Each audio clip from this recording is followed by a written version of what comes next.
Este es Juan. Juan quiere su televisor nuevo y esta noche viene a su casa para llevárselo. Pero no si su hogar está protegido por Seguro en Casa. Disfrute la posibilidad de monitorear toda su casa las 24 horas del día, 7 días a la semana. No solo por robos, sino también por incendios, monóxido de carbono, inundaciones y emergencias. Una solución inteligente que combina la seguridad del hogar con la automatización y le permite controlar, monitorear y modificar su hogar y sus necesidades de seguridad para adaptarse a su estilo de vida. Arme, desarme o verifique el estado de su sistema desde cualquier lugar, en cualquier momento. Comience a disfrutar de protección integral para el hogar por tan solo $27.99 al mes, incluyendo equipos de seguridad gratis por un valor de $850. Llame ahora mismo e incluiremos esta tarjeta de regalo Visa de $100 como nuestro obsequio especial para usted. Llame al número que ve en pantalla ahora mismo para proteger a su familia.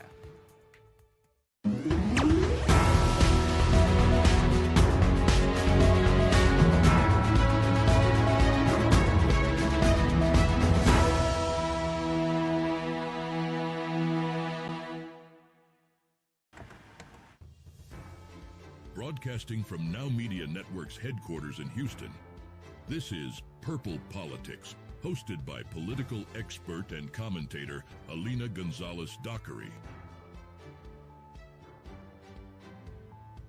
Join us to discuss the most important issues affecting our nation with fresh, balanced, and objective discussion on the first bilingual media network in the United States.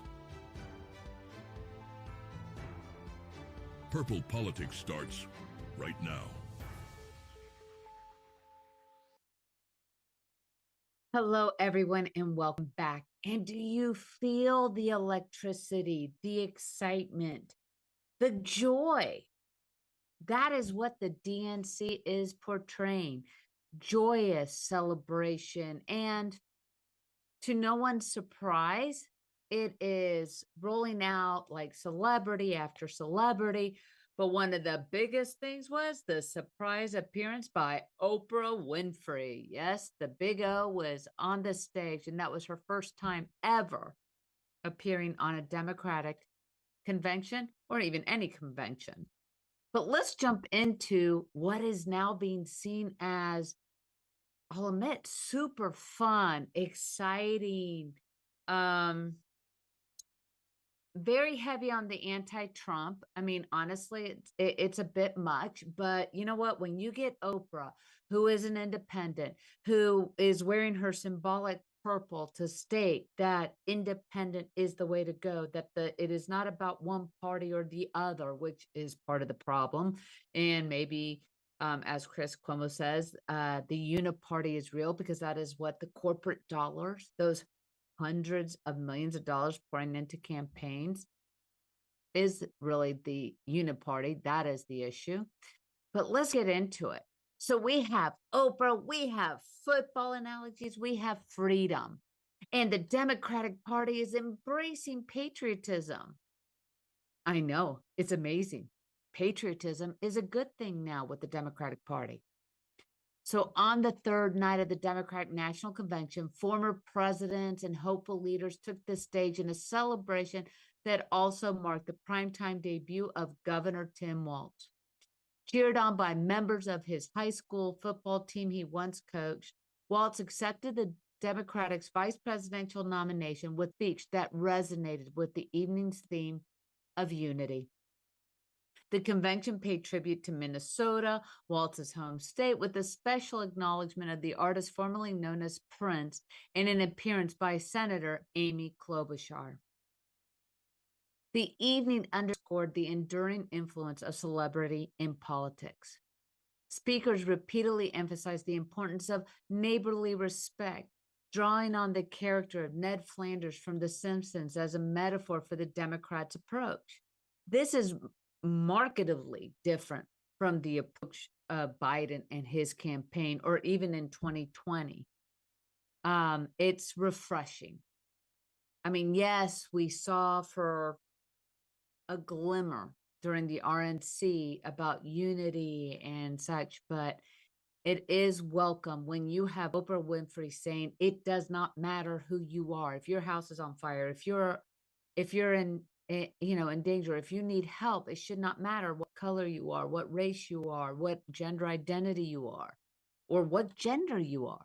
It's about being whole. And that is what this show is about. It's about saying, you know what, we are a nation of people. And yes, we have differing opinions. And yes, it's okay to debate. And yes, it's okay to differ in those opinions. Trust me, it happens often in my house. But the bottom line is we are neighbors, we are family, and we should respect each other and love each other. And yes, the third night brought back Bill Clinton. I mean, so talking about a great president who was a moderate. I mean, he came in with, it's ironically not even close to what the progressives are today, but what was seen as a left agenda in 1992. And he quickly knew that you had to go more in the middle. You had to join in, reach out to the other side, work with the other side, because that is how we move this nation forward to the better of all its citizens and residents. And again, let's look at what Oprah said. Differences like race, religion, political affiliation should not matter. We are neighbors. And one time, echoing back to the days of Bill Clinton, Ronald Reagan, heck, even Obama's administration, which was 16 years ago that it began, we were not divided like this. We didn't have this vilification. And much of that does have to do with media, with mainstream media pushing a storyline or an agenda, or the fact that these two fringes on both the left and the right have so much noise coming from them that it gets all focus. Bill Clinton, he came on 2 days after his wife kicked off the first day of the DNC. Hillary, who was very much still angry, and I'm sorry, Hillary just, for whatever reason, when she gets on, whether it's interviewing or on stage, she just comes off as a bitter, angry woman. But it was seen as passing the torch. And Bill Clinton, who just recently turned 28 or 78, excuse me, Bill, I'm sure you'll love, or President Clinton, that I said 28, but 78, he even, with humor, noted that despite his age, he's still younger than Trump, because thanks to Biden dropping out, Trump is now the oldest candidate ever to run for president. And President Clinton played the role of the generational bridge, encouraging voters to support Harris and her vision for the future.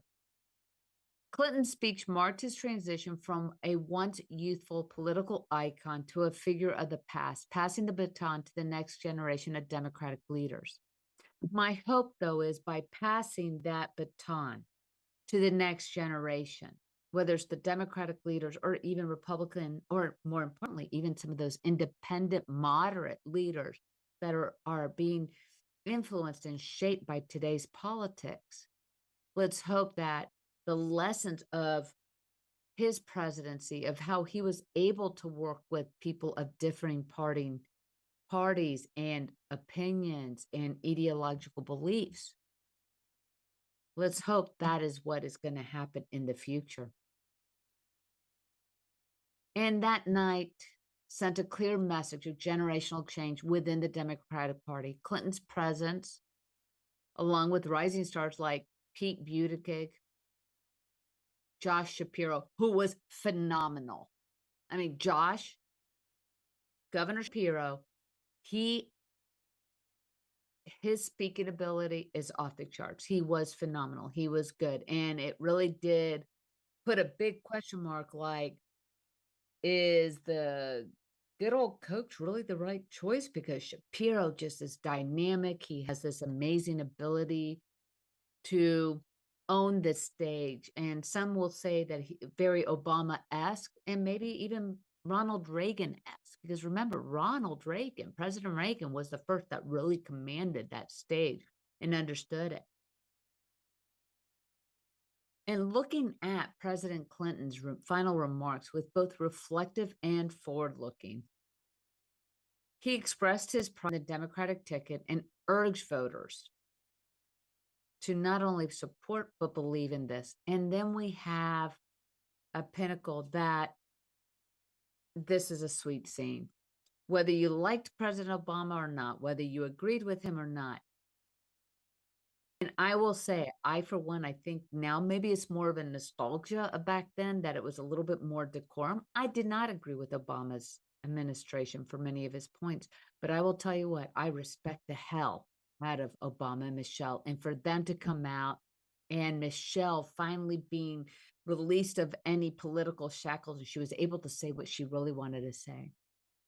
And there was hypocrisy. There's a lot of hypocrisy. There always is. So don't think that it's like, wait a minute, Alina, you were like all RNC a few, like a month ago, and now you're all DNC. Well, it's that fervor, it's that excitement. This is, it is a celebration, but there was a lot of hypocrisy, even from what Michelle was saying about the generational wealth, the transfer of wealth shouldn't be happening, and there needs to be taxes when the Obamas didn't have money. They didn't have a lot of money or wealth when they entered the White House. And since then, they are, they have a net worth of $70 million. Their oldest daughter is now worth $10 million. And much of that is because of a trust fund that she inherited. So there is still great, let's face it, it's just hypocrisy. But the RNC has the same hypocrisy.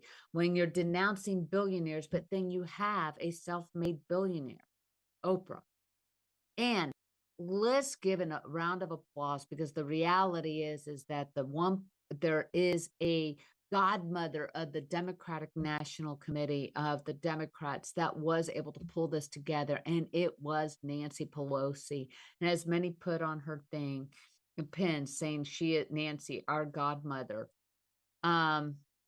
as the DNC was unfolding with renewed optimism. And that is what we're seeing, is a surge of energy, a renewal of the base. Many are saying this is because of Nancy Pelosi. Nancy Pelosi, who is known to be a major strategist. I mean, she's a key strategist. She knows how to play the game, and she knows what's most important. And to her, it's not about the individual. It's about the party winning. To her, it's about maintaining power. And that is what has been proven by the Democratic Party, because you could easily see that when Pelosi, who was instrumental in shoehorning and forcing Biden out of the campaign, basically getting him to, he was forced out of his campaign. But Pelosi was instrumental to this. And by the way, Biden and she have not had personal talks, no matter how much love she talked about on the stage for Biden and saying how he should be on Mount Rushmore. And okay, super exaggeration, because his administration hasn't been that great. But Pelosi is instrumental for this change, because but for Pelosi putting the screws to Biden and pushing him out, although she says opening the door so Schumer and others can swamp in too. That's why we're seeing a resurgence of this Democratic National Convention. And so with this, we're going to take a quick commercial break, and then we are going to talk about the introduction of our vice presidential candidate for the Democratic Party. Tune right back in.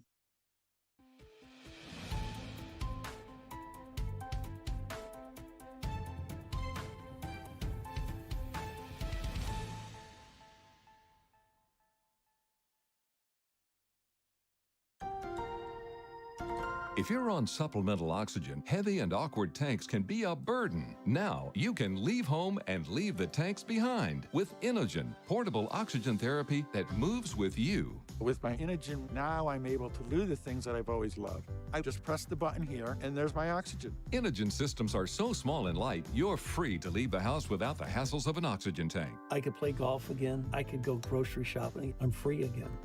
With the Inogen, I can handle my own oxygen. I can carry my own oxygen. I go anywhere with this. Look how small it is. And right now, you can try an Inogen portable oxygen system for 30 days risk-free. Call us right now. If you qualify, we'll send you an Inogen system to use for 30 days risk-free. Your insurance may even cover your new Inogen system. If you're on oxygen, you need to be using an Inogen. Call 800-367-1753. That's 800-367-1753.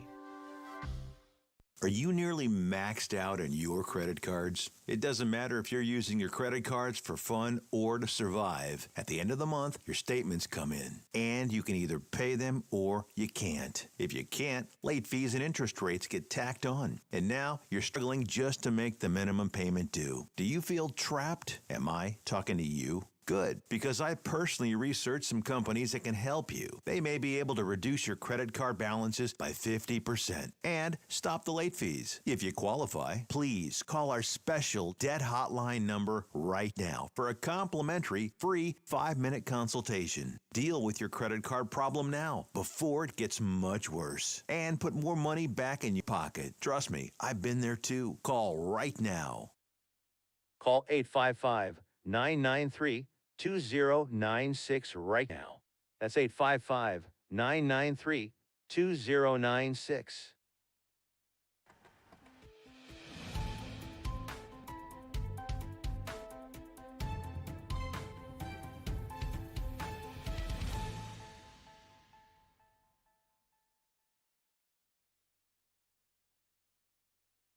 So we were finally introduced to Harris's running mate, Tim Walz, the Minnesota governor and vice presidential nominee, delivered a folksy, forward-looking speech at the DNC, urging voters to move past Donald Trump's divisiveness, emphasizing the importance of leadership that focus on action rather than insults. Walz framed the 2024 election as an opportunity to turn the page and move forward under Kamala Harris's leadership. In a speech, he highlighted his rural roots, military service. All right, that is a difficult word to say sometimes, and experience as a teacher and football coach to connect with the voters. He also criticized Trump and his running mate, J.D. Vance, labeling their policies as weird. Drawing on his coaching experience, Walz rallied Democrats, likening the election to a high-stakes game where they were on the offensive, ready to win. The convention heavily focused on introducing Walz to the nation, with contributions from Senator Amy Klobuchar, former football player coach, in a video narrated by his wife. Walz's background as a small-town Nebraskan who rose through the ranks of the National Guard and into politics was highlighted, along with the progressive record, extremely progressive record as governor of Minnesota. And he is. He is an extreme progressive. He ran for Congress as a moderate, and he moved further and further left. And then when he was governor, it was extremely progressive. Now, some of those, look, free lunches for all students, K through 12. Well, Florida has the same thing.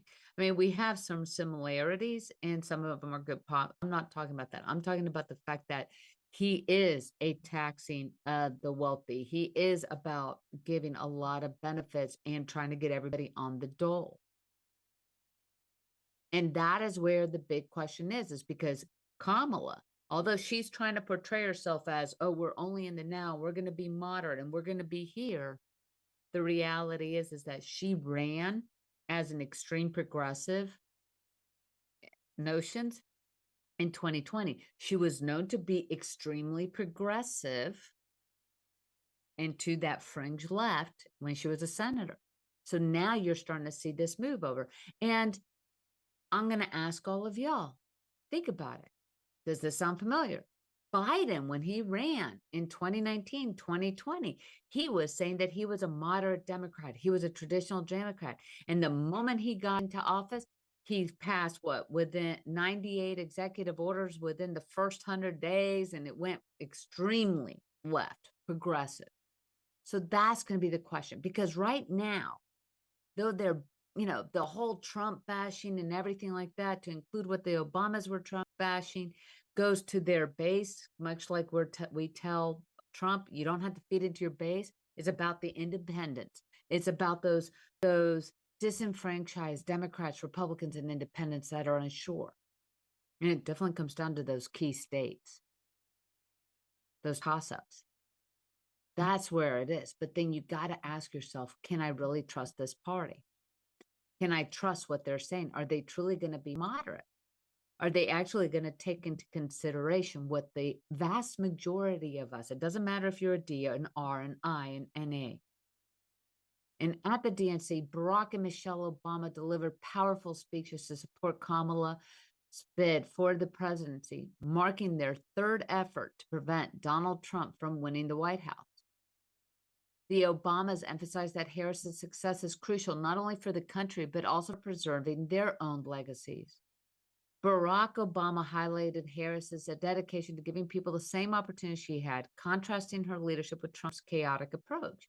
Now, here's the most interesting part. Michelle Obama, speaking about the urgency about the election's significance and framing it as a chance to overcome the division and hatred she associates with Trump's presidency. Every single one of these speakers seem to be forgetting Trump is not the incumbent. For 3.5 years, we've had a Biden-Harris administration. Remember, it wasn't a Biden. It was always, we were together, lockstep. That's one of the most perplexing things about this. Every single speaker is acting as if Trump is the incumbent, when in fact, Harris has been in this administration, along with Biden, saying that everything Biden did, they did together for 3.5 years. I mean, Biden was the one who called out saying he was going to be the president of unity, and then he immediately was demonizing anybody who was a Trump supporter, especially MAGA, saying that they were domestic terrorists. And I'm not talking about excuse me for saying this, the idiots of January 6th and those that were really out those, like the Proud Boys, because there's some serious issues there, just like, Antifa on the left. But to say that, demonizing half of the country that voted for your opponent, that is not the way to unity. It will be interesting to see how Kamala goes into this. Now, let's talk about Biden. The first night of the Democratic National Convention was supposed to be a farewell, a tribute, basically a celebration of President Biden's 50 years in politics.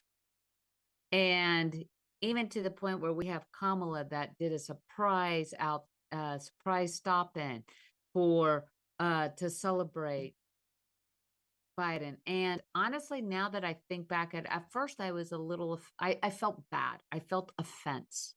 I don't know what better way to say it for Biden, because here's a man that was basically shoved out of the campaign, and probably rightfully so, because he was getting hammered in the polls, and especially after that July debate. But it was supposed to be a video and James Taylor singing, and it was supposed to be a celebration. And then, which honestly, Democrats look, I'm all about Latin time, but the Democratic timing is horrendous. When you have Biden not even appearing until 11:30 at night, well past prime. When you have no video tribute to him, you do not have James Taylor singing to him, you barely have anyone really celebrating Biden.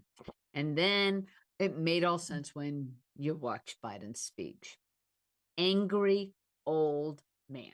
That's basically what we got. We got a man that was, first of all, the fact checking was all over the place, because he said so many untruths and debunked things that are, well known. Project 2025, not Trump's, already been debunked. It has been debunked. Even by CNN, it's been debunked. When Biden is out there and CNN is debunking a lot of things he's saying, let's give heart to it. But you know what? The bottom line is that they pushed Biden out to 11:30. Yes, Obama spoke at 11. Yes, they're running late on everything because they want to hit that central time zone. But now I'm seeing why they did it. He yelled. I mean, for 48 minutes, the lack of emotional connection that might have redeemed his political legacy, acknowledging his mistakes and expressing gratitude for his journey from modest to the presidency, that was not it. It wasn't about maybe even saying, look what all these things that I have been a part of, because he has. Again, term limits for congressional members really needs to be put on the ballot. It needs to be put in a referendum. But what we got was Biden screaming into a microphone, Biden being angry, and reinforcing the perception that he was no longer the right candidate. It basically gave the perception like, oh my God. He reminded me of that one, there's a puppeteer that has the old curmudgeon-y hand puppet. That is Biden. And honestly, once you see this, I think you could have felt the audience's palpable sense of relief that Biden steps aside for Kamala. And Kamala, she's representing a fresh and younger face for the party. Her candidacy has already begun to shift the polls in favor of the Democrats down the road. They're still with the, and we're going to get into the polls, that back and forth. It's a pendulum. Is it Harris? Is it Trump? Is it Harris? Is it Trump? But the one thing is for certain, even though there were doubts as to whether Kamala was going to be a benefit for even Biden as a VP running mate, again, this time around, we're not talking about the first time around. People are solidly behind her, and she has breathed a huge breath of fresh air into this. And Kamala Harris, who has been meticulously preparing for her biggest night, and this is the biggest night ever. Yes, she appeared at the DNC as to accept the VP nomination 4 years ago, but this is completely different. All eyes are on her, all spotlights on her, and this is her moment to shine. And yes, I want her to succeed in that shining because it is an exciting moment. It is fresh. And for my goodness, yes, we have a younger generation coming in as leaders. But the bigger question is, what are going to be her three objectives? She's staying away from defining key policy movements. But one of the things she does need to do, and she is taking advantage of at this moment with the Democratic National Convention, is narrating her personal journey. See, she's still an unknown to the vast majority of Americans. Yes, she's the VP, but do we know her? Not really. I mean, her husband appearing and was very touching, especially relating to their courting and their dating and things like that.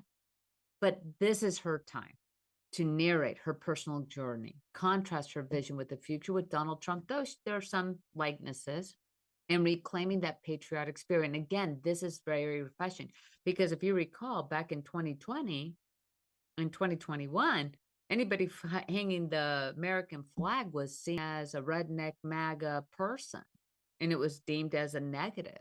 So it is really nice that, hey, once again, the Democratic Party are realizing that it's good. It's good to be proud to be United States America. It is good to be an American. And I will say one thing. Here's something I have noted that is marketably different from the RNC to the DNC. When I look at the signs that are being held and waved by the delegates, you see USA. That used to not be there, but now it is. USA.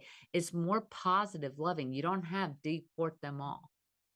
So is this really a message of hope, or are we just going to get a glimmer of this one, 4 days of Democrats, partying it up, celebrating, going whoop, whoop, and it's all about the joy and hope? That is the real question. But we will say one thing. Kamala, if you're going to bring the joy and the hope, bring it. Bring positivity, because I, for one, am tired of the hate, the vitriol, and the fear-mongering. So let's get to it. We're going to take a quick commercial break, and then we're going to still dive into more DNC. Tune back.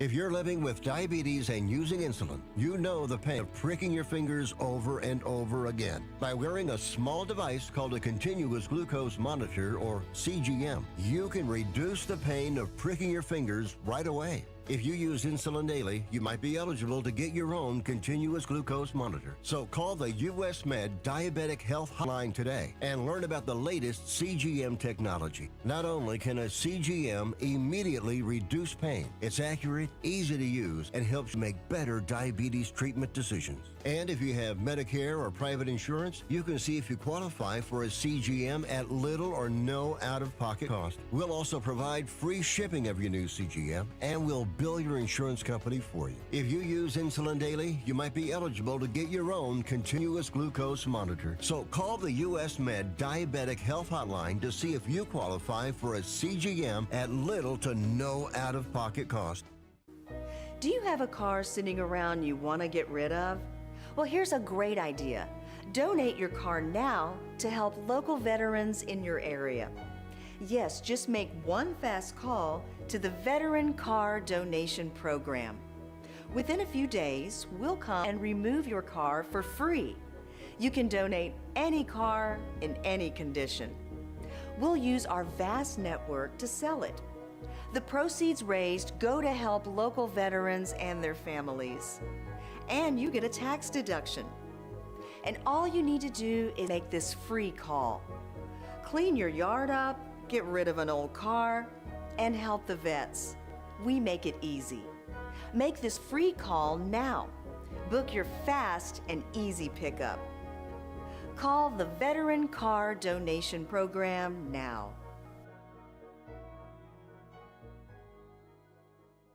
How would you like to go on a 5-star vacation for just $99? We're talking about the quality of a Westgate resort for $99. Not for one night, but for 3 fantastic nights at one of their luxurious destinations across the United States. And you'll even get a free $100 Visa gift card just for making a reservation. We've got some of the choicest destinations that you'll love in the United States that you can choose from for just $99 for a 3-night stay. Take your family, take a special loved one, but get away. Go on vacation with Westgate Resorts. Call now to make a reservation for just $99, and you get a free $100 Visa gift card. Call Westgate right now and book your vacation. Here's the number. Call 877-930-3491. That's 877-930-3491. Again, 877-930-3491.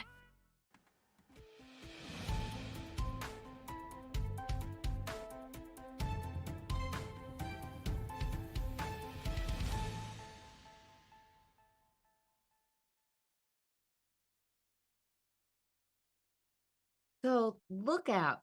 Let's go back to what is the biggest challenge for Kamala Harris as candidate for presidency. And that is building a public persona in such a divisive race. Because like I said, the polling numbers, which that's always a snapshot in time. Yesterday, she was up by 5 points. Today, Trump is up by 4 points. So it's like a pendulum swinging. And it's that snapshot.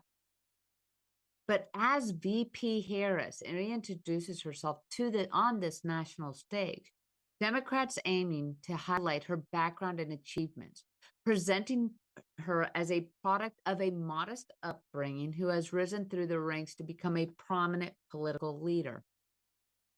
Raised by a single mother and once an employee at McDonald's, which Bill Clinton was making sure to draw that distinction from a trust fund baby, Trump, to Harris.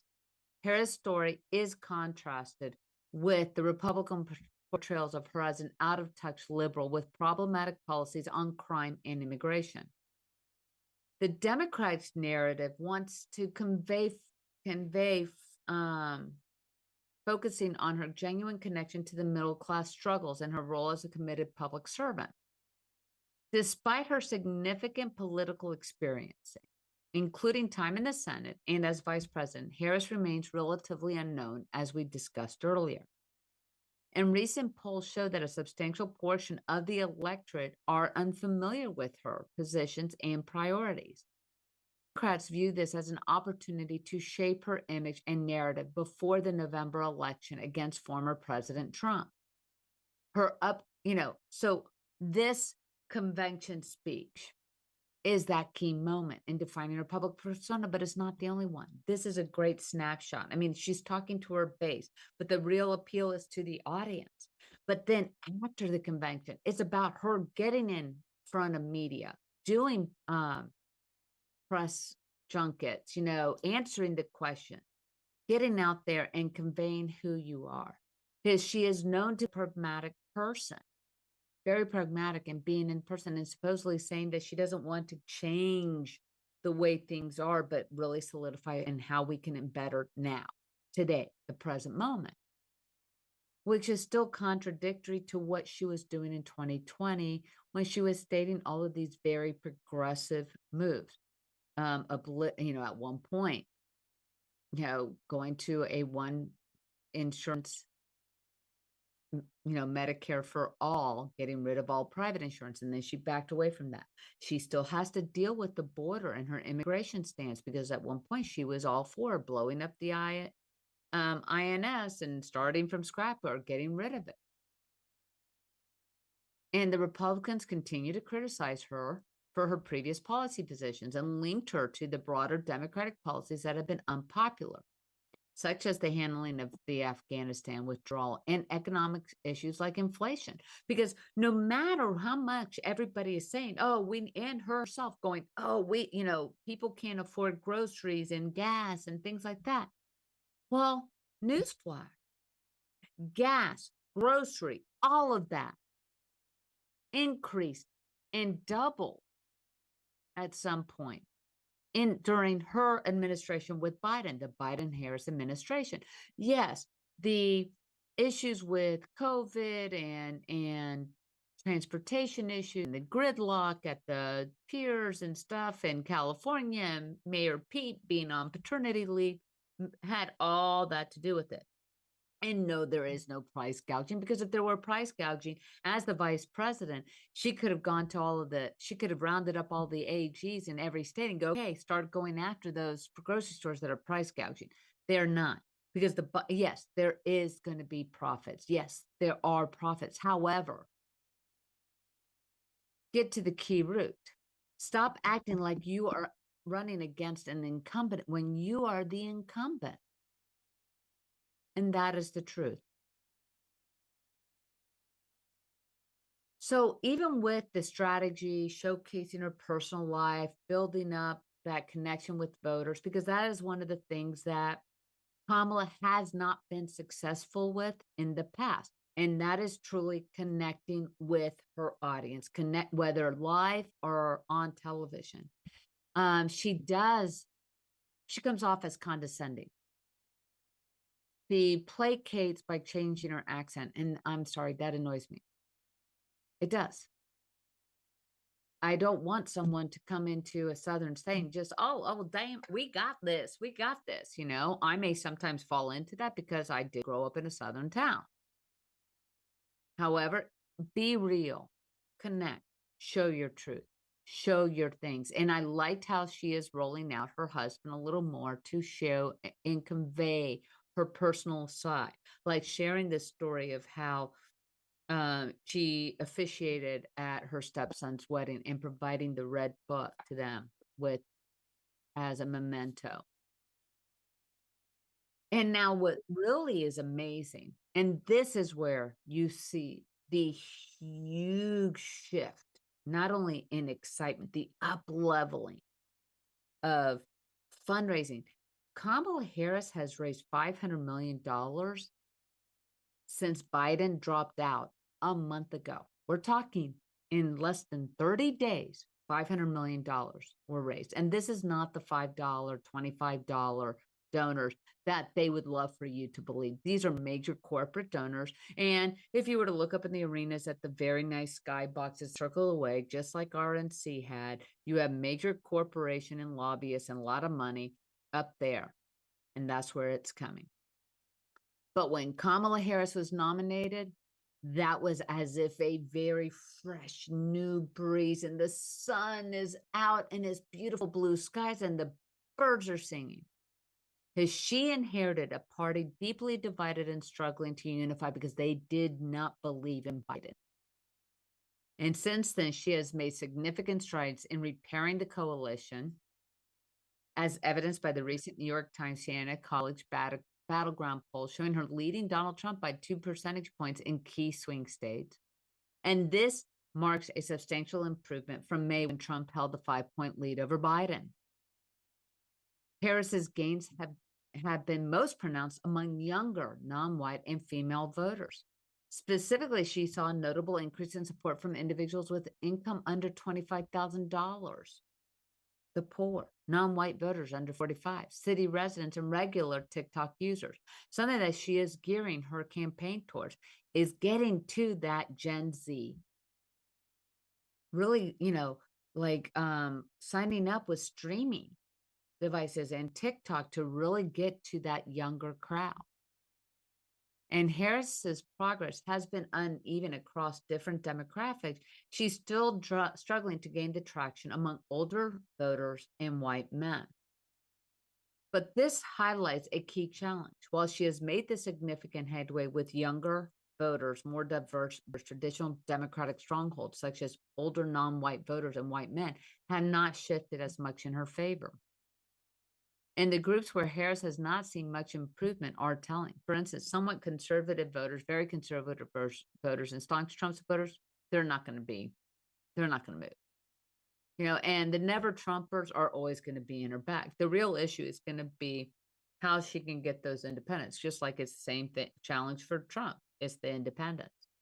It's going to be those disenfranchised Democrats. It's going to be those disenfranchised Republicans going, I don't fit in with the MAGA because they keep insulting me and saying I'm a rhino, I'm this, and I shouldn't belong. Or let's face it, it doesn't help that Trump still lambasts governors, Republican governors like Governor Kemp. I mean, you still have, supposed feuding, or competition among Trump and DeSantis in Florida. But the bottom line is that she needs to reemerge. And one thing is that her campaign, the moment she came onto the scene and it was no longer Biden, and it has to hurt Biden's ego, because let's face it, Biden, huge ego. Biden, huge on what he thought was right. He felt he was angry, and he's still angry. He is one pissed off old man that he is not running against Trump, and he truly believed that he should have a second shot, even though he ran in 2020 as a one-term president. But this angry old man was bringing down the party. That fateful night in July at that debate was the nail in his political coffin. And so now we're seeing, as we've witnessed these past 4 days at the DNC, this celebration, this uplifting, this new renewed energy in the Democratic base. And that's the huge upswing for Kamala. She has re-energized and reinvigorated the Democratic base. But now it's going to have to go to the independents, because, again, the independents, 43% of registered voters are non-party affiliated. So huge win for the Democrats for getting Oprah to appear on that stage, who, remember, there's a lot of old videos going out that when Trump was younger, he and Oprah actually got along really great. She would bring him on the show to talk about politics. So it is that. So you know what? I'll be the first one. Am I a huge Kamala fan? No. The jury's still out. I need to learn more about her. I need to go beyond what she was doing in 2019. What is she going to do in the present day? But I also question whether she is going to pull the wool over everybody's eyes like Biden did and shift to the moderate side and shift to get all of us, moderates on board with him, and then go super progressive, because that is one thing that has happened in this administration. I also would like to know if she is going to respect the law, something that Biden has not done. You can disagree with Supreme Court justices. You can disagree with how things are done, but are you going to respect it? And as a lawyer, as someone who has constitutionally held her hand up on that Bible and swore to uphold our Constitution, I'm going to hold her to that. but it is a whole new election. And we are, what, 30 days before early voting begins in many swing states? It is an exciting time. Feel the party, feel the tinglies for the Democrats. But one thing's for sure, independents, what are you going to do? What do you think? Would love to hear from you all.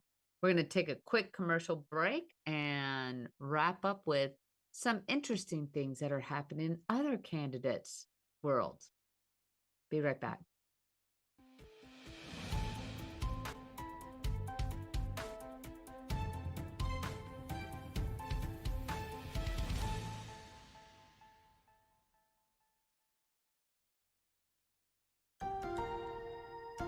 If you're on supplemental oxygen, heavy and awkward tanks can be a burden. Now you can leave home and leave the tanks behind with Inogen, portable oxygen therapy that moves with you. With my Inogen, now I'm able to do the things that I've always loved. I just press the button here, and there's my oxygen. Inogen systems are so small and light, you're free to leave the house without the hassles of an oxygen tank. I could play golf again. I could go grocery shopping. I'm free again.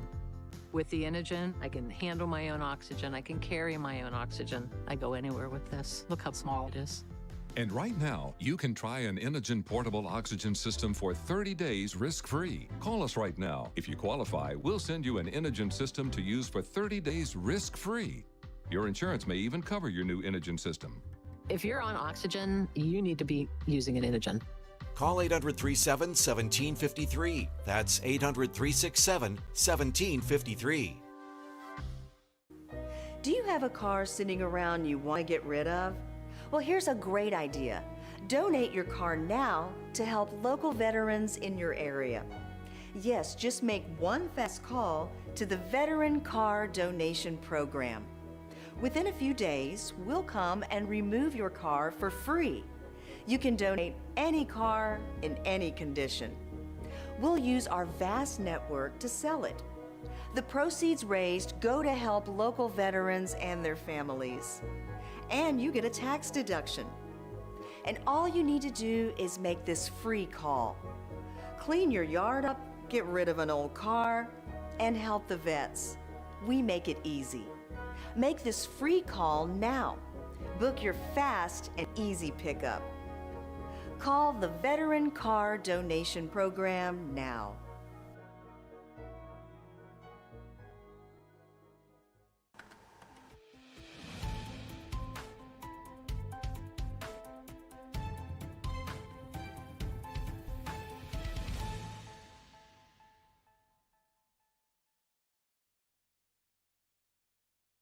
Before we jump into other campaigns, one thing that is starting to take shape is Kamala Harris's economic agenda, or her policies, if you will. One of the things for sure is that she and her team are trying to distance her from Bidenomics, which was disastrous. Democratic economists, Republican economists agree. So basically, they're trying to shield her and separate her from the bad of this administration that she is a part of, but let her ride the coattails of the good. And so, again, huge resurgence of energy, hope, joy. They're just happy, jubilation. Let's put it this way, since Biden stepped down. But an informal group of economic advisors began working to define VP Harris's economic vision in a way that differentiates her from her predecessor while maintaining alignment with his policies, which is a tricky little balancing act for Harris. So her agenda is going to, she's been saying, making housing more affordable, $25,000 towards down payment for all first-time home buyers. That sounds great. How we're going to pay for it? Corporate taxes, increasing corporate taxes to 28.8%. Now, Trump also said that at RNC. Ironically, that's who's all in the sweet seats, those expensive suites up there watching over. But that's one of the ways. Addressing the corporate excesses and supporting small businesses. The framework aims to clarify her economic stance as criticism has emerged about her lack of a detailed agenda early in her campaign.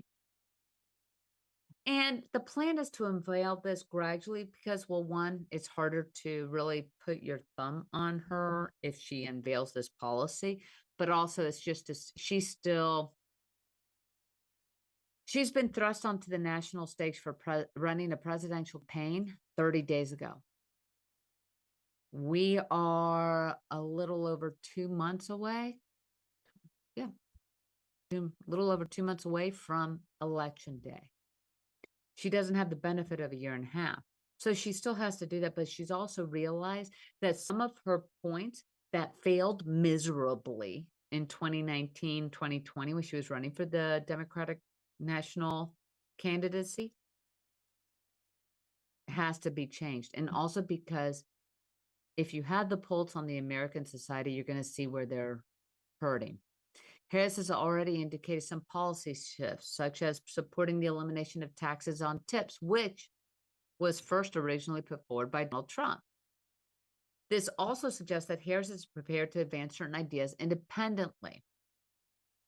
But it does strikingly go with the fact that just a few years ago, she was the deciding vote on the new policy that employers had to add tips onto employees' pay stubs so that they could be taxed. So again, it's that, which politics, everybody talks out of both sides, but she has been writing some of the same ideas that Trump has come out, she has been in favor of. Her forthcoming policy agenda is expected to address issues like paid family leave, affordable childcare, lower healthcare costs. She'll be pushing more for probably Medicare for all. And if you look at it, yes, we had the Affordable Health Care Act. Yes, that is going to stay, but has it been as affordable as some intimate? No. Yes, it has helped some families get insurance, but then it has been extremely expensive for those that have perfect great health and are paying $1,000 a month for insurance. And it did hurt a lot of small to mid business owners with the increase in cost. So has Harris's economic team, which is including several of Biden's administration officials and business leaders working to define these policy proposals, the team wants to strike a balance between presenting a clear, actionable agenda and avoiding only overly detailed plans that it could attract criticism. Because again, remember, this is still a race to define who is Kamala Harris, who is potentially going to be a president. What are her policies? Is she extremely progressive? Is she going to tank the economy? Is she for the economy? Is she for business? Is she against business? Because one of the things that you will hear over and over again from people who have left, prominent people who have left the Democratic Party and stating that they are independent, is because the Democratic Party has put socialism as their core belief. And that is that progressive wing, that extreme progressive wing that is way too socialist. And socialism works for only a few people. And that is the people who are in power. And those are the people who will gain all the riches and who will be living in the big houses and saying to all of us that we're not allowed to own property. Look it up. Look up Cuba. Look up Venezuela. Look up former USSR. Look up a lot of these things. Even China. They have shifted to a more semi-capitalist deal, even though it's more controlled because they were going to go bankrupt. So bottom line is you got to look at the policies. And then can she continue this upward momentum of building on joy and hope rather than fear and hate? I think that's where it's going to go down. And speaking of hope, someone who really showed a lot of class and decorum. Although some may say he was crazy, some may say he was out there, some may say that he is a disgrace to Democrats because his father and uncle were the premier of what Democrats were once. That's the old school. We're talking about RFK, Robert F. Kennedy Jr. Robert F. Kennedy Jr., his campaign is coming to a close.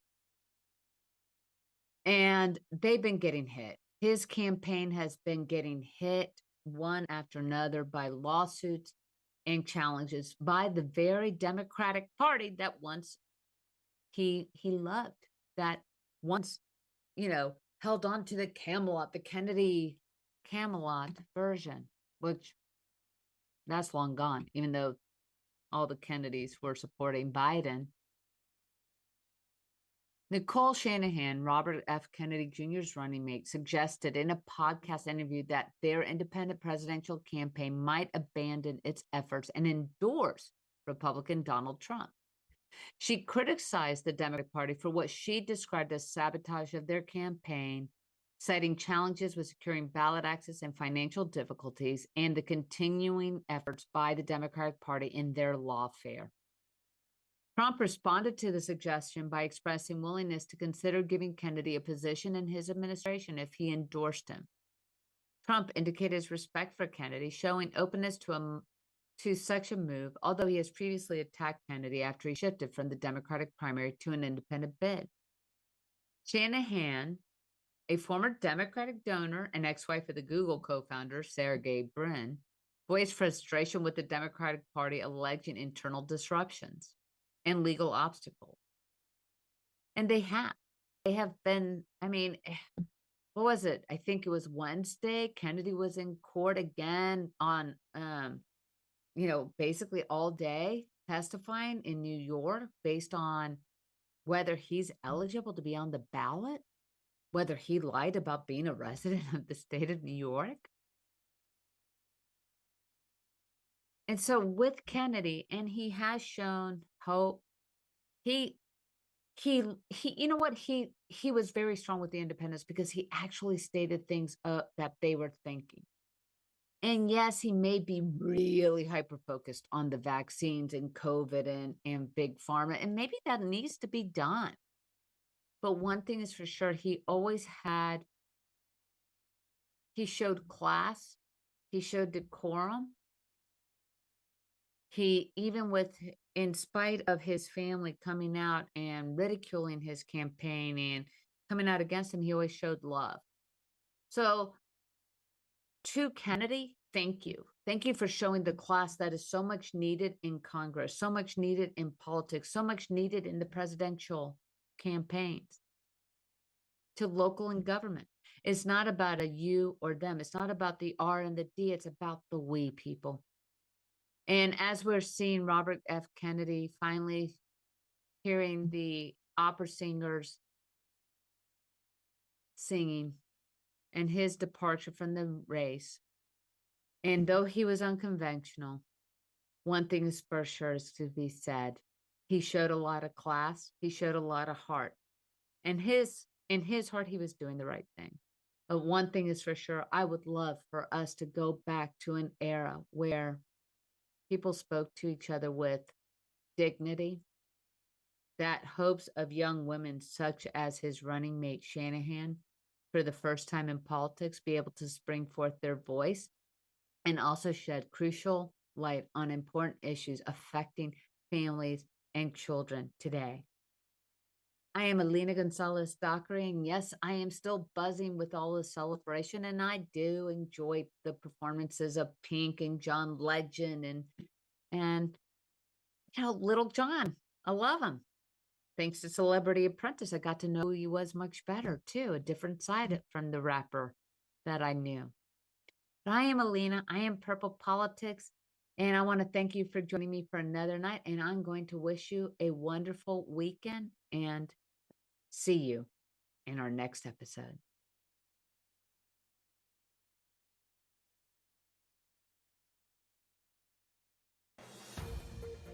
This has been a Now Media Networks feature presentation. All rights reserved. Artritis, inflamación, reuma, dolores articulares, dolores musculares, dolores, muchos dolores, una solución. Be Miracle, el milagro de vivir sin dolor. Hace más de 2400 años, los griegos descubrieron los poderes desinflamatorios de la apitoxina, el veneno de las abejas, que es 100 veces más poderosa que la cortisona, pero sin sus efectos secundarios. Be Miracle, la fórmula original con apitoxina 100% natural, el milagro de vivir sin dolor. Yo me acostumbré a vivir con dolor y con alta presión. Fue como un milagro. Empecé a tomar la capsulita de veneno de abejas y se me calmó el dolor, mi presión está normal y hasta el carácter me cambió. A nosotros nos gustaba pasear, caminar, bailar, ir a la discoteca, pero nos llegó la artritis y nos lo arruinó todo. Y ahora, tomando una capsulita diaria del veneno de la abeja, volvemos a disfrutar de la vida. Y gracias a este milagro podemos ser felices. Be Miracle frena la artrosis, rejuvenece las articulaciones, desinflama y elimina el dolor. Ya basta de dolores musculares, ya basta de dolores articulares, ya basta de sufrir. Con una cápsula diaria del veneno de abejas, volví a vivir sin dolores.